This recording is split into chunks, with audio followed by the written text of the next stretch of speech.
नमस्कार। Freelance market में आपका स्वागत है। टाइटल और थंबनेल देख के आपने आइडिया लगा ही लिया होगा कि आज हम किस विषय के बारे में बात करने वाले हैं। तो चलो चलते हैं आज के टॉपिक पर। तो दोस्तों, आज हम अपने सेक्टर की हाई पोटेंशियल रखने वाली एक बहुत ही अच्छी बैंक है, उनका फंडामेंटल और टेक्निकल एनालिसिस करने वाले हैं। तो हर बार की तरह दोस्तों, मैं कोई भी कंपनी का फंडामेंटल एनालिसिस करना चाहता हूँ तब ये जो screener.in करके वेबसाइट है उनका ही ज़्यादातर यूज़ करता हूँ। तो यहाँ screener.in के ऊपर आने के बाद मैं जनरली सबसे पहले उनकी जो यहाँ पे वेबसाइट दी गई होती है उन पे क्लिक करता हूँ। तो यहाँ पे अगर बंधन बैंक की वेबसाइट को आप विज़िट करोगे तो ये एक बैंक है। यहाँ उतनी ज़्यादा डिटेल्स नहीं दी गई है क्योंकि बैंक की प्रोडक्ट्स और सर्विसेज जो है वो जनरली कॉमन है।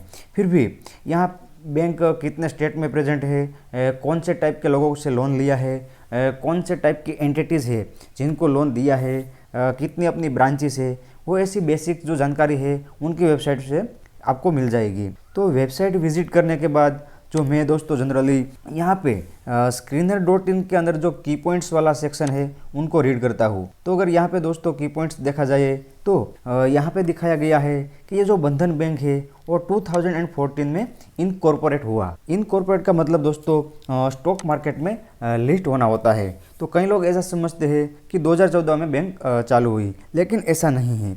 ये बैंक फाइनेंशियल फील्ड के अंदर 2014 से पहले ही एक्टिव है, लेकिन 2014 में बंधन बैंक को जनरल बैंकिंग और माइक्रो बैंकिंग का जो लाइसेंस है वो आरबीआई की ओर से मिला।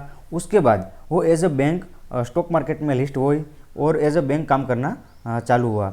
अगर यहाँ पे कंपनी की हिस्ट्री की बात की जाए दोस्तों, तो बैंक से पहले ये बंधन फाइनेंशियल सर्विसेज करके जो कंपनी थी वो एक एनबीएफसी कंपनी थी और वो 2006 से ही एक्टिवली काम कर रही है। यहाँ पे ग्रुप ऑफ कंपनी की बात करें तो बंधन फाइनेंशियल सर्विसेज है वो ही बंधन बैंक की पेरेंट कंपनी है, और उनके अलावा बंधन म्यूचुअल फंड, बंधन फाइनेंशियल सर्विसेज और बंधन लाइफ इंश्योरेंस करके जो है वो सबकी होल्डिंग कंपनी बंधन फाइनेंशियल सर्विसेज है, ऐसा यहाँ पे दिखाया गया है।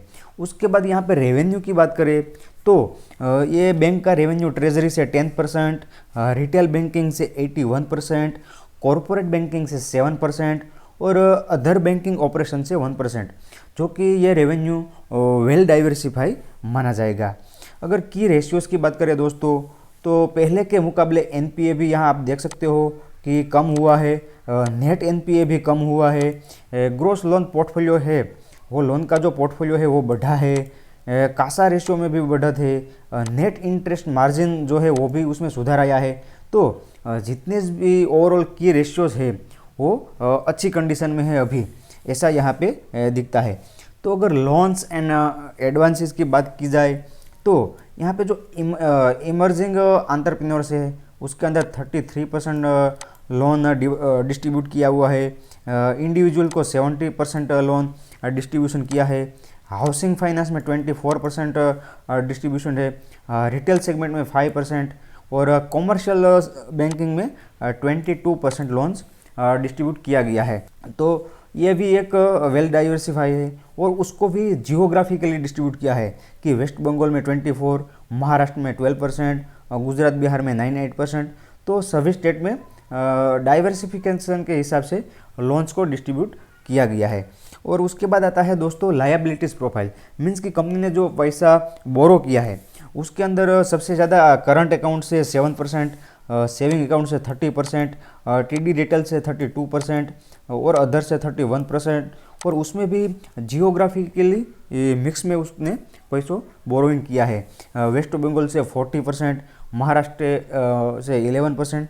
तो सभी स्टेट से पैसे बोरो भी किया है, जो कि सभी चीज़ें यहाँ पे आप देखो तो वेल डाइवर्सिफाई हमें दिखती है। तो यहाँ पे अगर कंपनी के नेटवर्क्स की बात की जाए तो 298 नेटवर्क्स अभी तक कंपनी मैनेज कर चुकी है और 600 से ज़्यादा district, 35 states and union territories में अभी उनकी प्रेजेंस है, 1700 ब्रांचेस और आगे भी अपनी ब्रांचेस को बढ़ा रही है, ऐसा मैनेजमेंट का यहाँ पे कहना है, जो कि अच्छी बात है। उसके बाद यहाँ पे CGFMU स्कीम मीन्स कि credit guarantee fund for micro units. ये एक सेंट्रल गवर्नमेंट का इनिशिएटिव है जो दोस्तों माइक्रो यूनिट्स है या तो जो स्टार्टअप्स है उनको कोलेटरल फ्री लोन देना होता है। उसके अंदर ये कंपनी ने हिस्सा लिया है। तो यहाँ पे जो पहले 900 करोड़ का ये पोर्टफोलियो था वो अभी बढ़कर 1700 करोड़ का हो गया, जो कि और एक अच्छी बात है क्योंकि यहाँ पे कोलेटरल फ्री लोन है, लेकिन यहाँ पे गवर्नमेंट जो है वो अपनी ओर से कोलेटरल देती है, तो इसके अंदर रिस्क कम है और इसके अंदर इंटरेस्ट भी ज़्यादा लेती है, तो ये एक अच्छी बात है। तो यहाँ पे ओवरऑल की पॉइंट्स की बात करें तो सभी चीज़ें अच्छी है, ऐसा हमें की पॉइंट्स को देख के लगता है। तो दोस्तों की पॉइंट्स के बाद मैं जनरली है वो यहाँ पे फाइनेंशियल रेशियो है उनको डिस्कस करता हूँ।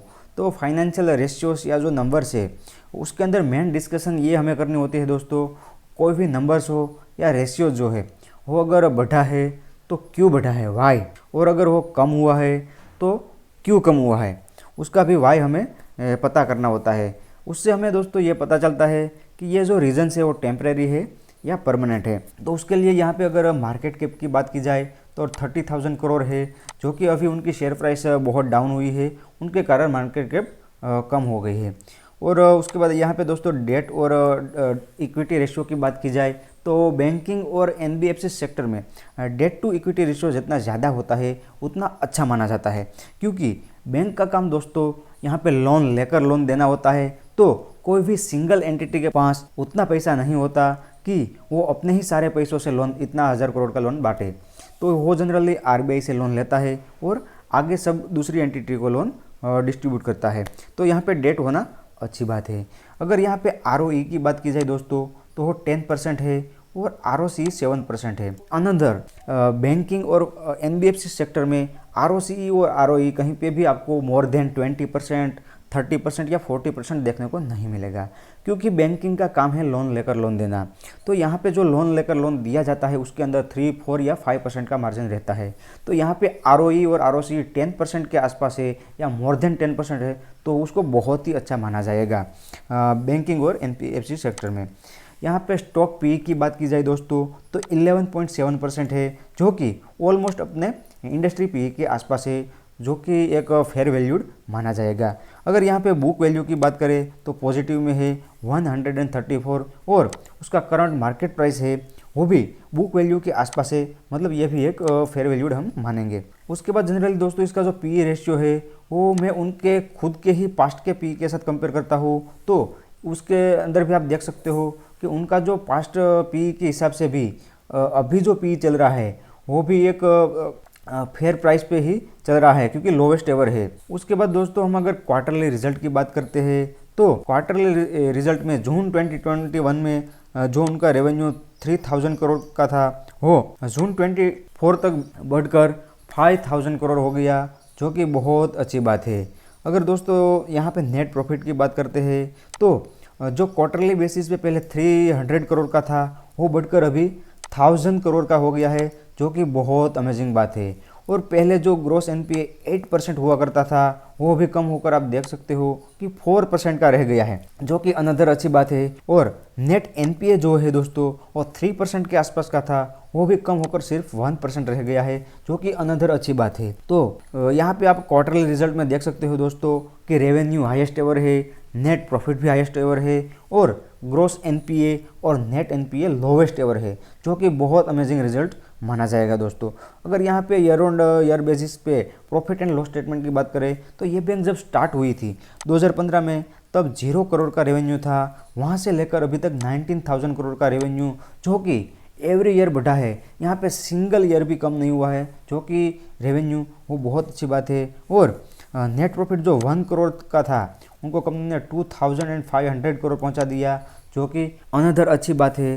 तो यहाँ पे प्रॉफिट एंड लॉस स्टेटमेंट भी कंटिन्यू ग्रोवेबल है, ऐसा हमें देखने को मिलता है। अगर यहाँ पे बैलेंस शीट की बात करें तो इक्विटी कैपिटल कंटिन्यू ग्रो हुआ है, रिजर्व भी कंटिन्यू ग्रो हुआ है, अपना लोन बुक जो है वो भी ग्रो हुआ है और एनपीए लगातार कम हो जा रहा है। और CWIP में भी बहुत सारी अमाउंट है, मीन्स कि यहाँ पे कंपनीज अपना जो ऑफिस है, ब्रांचेस है, वो अपनी प्रेजेंस बढ़ा रही है और एसेट्स भी लगातार कंपनी ने बढ़ाए हैं, जो कि अनदर अच्छी बात है। अगर यहाँ पे कैश फ्लो की बात करें तो वो भी पॉजिटिव में है और शेयर होल्डिंग पैटर्न की आगे बात करें तो बंधन बैंक की जो शेयर होल्डिंग पैटर्न है वो प्रमोटर के पास ऑलमोस्ट 14% हिस्सेदारी है, एफआईआई के पास 28% स्टेक है और डीआईआई के पास 15% का स्टेक है और हल्का फुल्का गवर्नमेंट के पास भी स्टेक है और पब्लिक के पास जो है वो 16% की होल्डिंग है। उसके अंदर भी कुछ बड़े नाम यहाँ पे आप देख सकते हो शामिल है।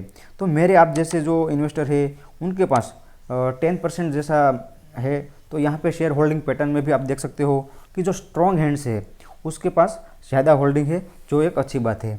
तो यहाँ पे दोस्तों हमने कंपनी की साइट विजिट की पॉइंट्स देखा, उसके बाद क्वार्टरली रिजल्ट्स, रेशियो और share holding pattern, balance sheet सब हमने देखा जो कंपनी की स्ट्रॉन्ग पोजीशन दिखाती है। जो हमने कंक्लूजन निकाला, लेकिन वो कंक्लूजन सही है कि नहीं वो देखने के लिए दोस्तों यहाँ पे जो कॉन कॉल सेगमेंट के अंदर पीपीटीज करके जो ऑप्शन है उसको मैं पढ़ता हूँ, क्योंकि ये जो पीपीटीज है दोस्तों वहाँ पे हमने जो फाइनेंशियल नंबर्स का कंक्लूजन निकाला वो मैनेजमेंट अपने मुख से बताता है कि कोई भी रेवेन्यू, नेट प्रॉफिट, एनपीए या दूसरी भी बहुत सारी चीज़ें हैं वो बढ़ी है तो क्यों बढ़ी है और कम हुई है तो क्यों कम हुई है, वो अपने आप मैनेजमेंट यहाँ ग्राफिकल व्यू में बताता है। तो यहाँ से दोस्तों हमें कंफर्मेशन मिलता है कि हमने जो कंक्लूजन निकाला वो सही है या नहीं। यहाँ से हमें एक कॉन्फिडेंट मिलता है कि अभी कोई भी वजह से शेयर प्राइस कम हुआ है तो वो रीजंस टेम्परेरी है या परमानेंट। तो उसके बाद जो जनरली मैं पढ़ता हूँ दोस्तों वो ये नोट्स करके जो सेक्शन है उसको पढ़ता हूँ। तो एक्चुअली ये जो नोट्स है वो ये ट्रांसक्रिप्ट करके जो है उसकी ही की पॉइंट्स है। तो उसको अगर हम पढ़ेंगे तो वहाँ पे भी बहुत सारी डिटेल्स दी गई है जो हमने आगे डिस्कस किया सब रिजल्ट्स और वहाँ पे कंक्लूजन निकाला, उसका कॉन्फिडेंट दिलाता है मैनेजमेंट की स्पीच।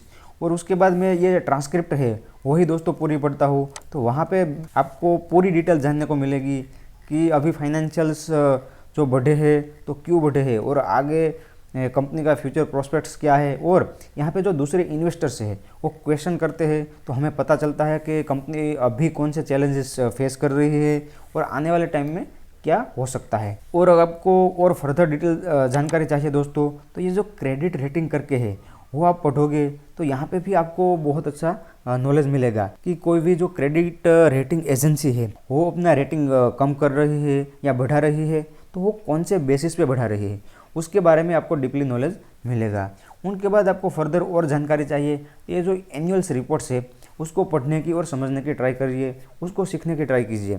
ये सभी चीज़ें मैंने पढ़ी है दोस्तों, जिसके अंदर मुझे बहुत ही कॉन्फिडेंट और पॉजिटिव आउटलुक नज़र आता है। तो ये था दोस्तों इसका फंडामेंटल एनालिसिस।